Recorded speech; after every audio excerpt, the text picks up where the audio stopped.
And this is the final insert that I made for my paper bag book. It's probably my favorite one, but all the little touches is probably what makes it my favorite.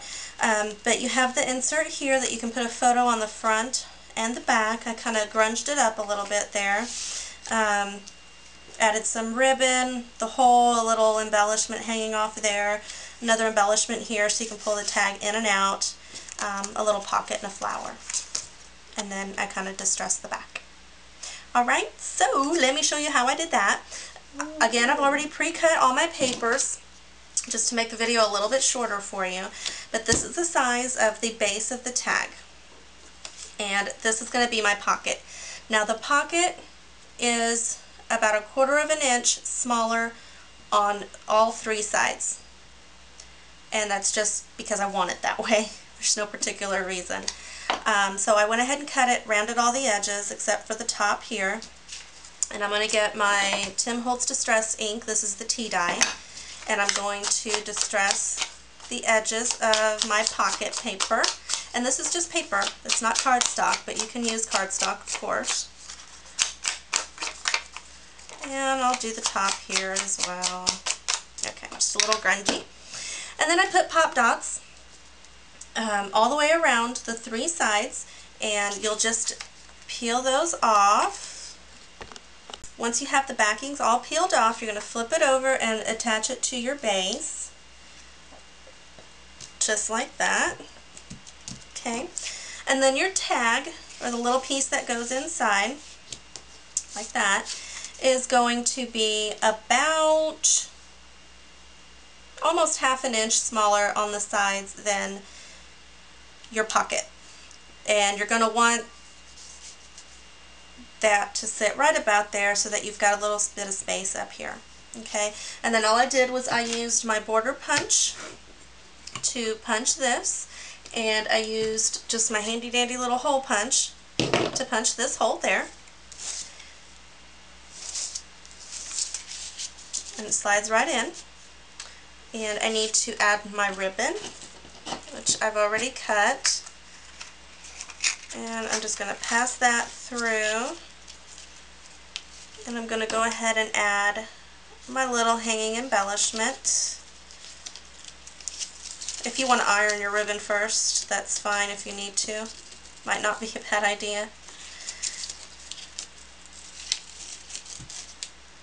Okay. Just a funky knot. I don't want it to look good anyway.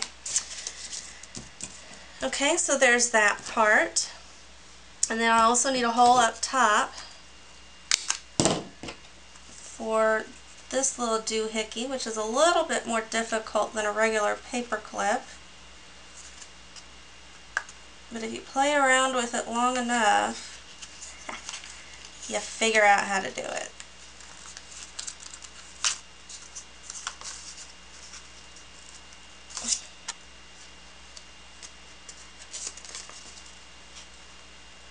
Okay. And the next thing you want to do is your flower. I've already gotten 2 flowers that I want to use. Put a brad through the center of them. I'm going to go ahead and open up my brad. And I'm going to go ahead and distress my flower just a little bit of ink on there, just so it's not so green. And then I'm going to use my glue dots and just stick the flower on there. And to distress it even more, I'm going to use my sanding block, which this has seen better days. And I'm just doing this on the edges of the flower, on the petals, so I can get those petals a little bit more distressed.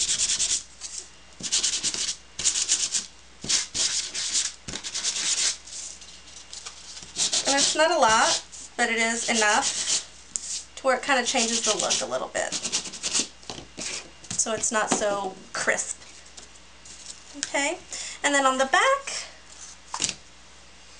I'm going to ink this up with some black ink, and hopefully it'll show through. And I want it to look funky, and not straight, so I can get that effect. That's why I didn't use a block. Okay, and if you want to distress the edges or ink up your ribbon, I think all I did to ink up my ribbon was I just kind of did that just to grunge it up a little bit, and it works however you want to do it, whatever floats your boat.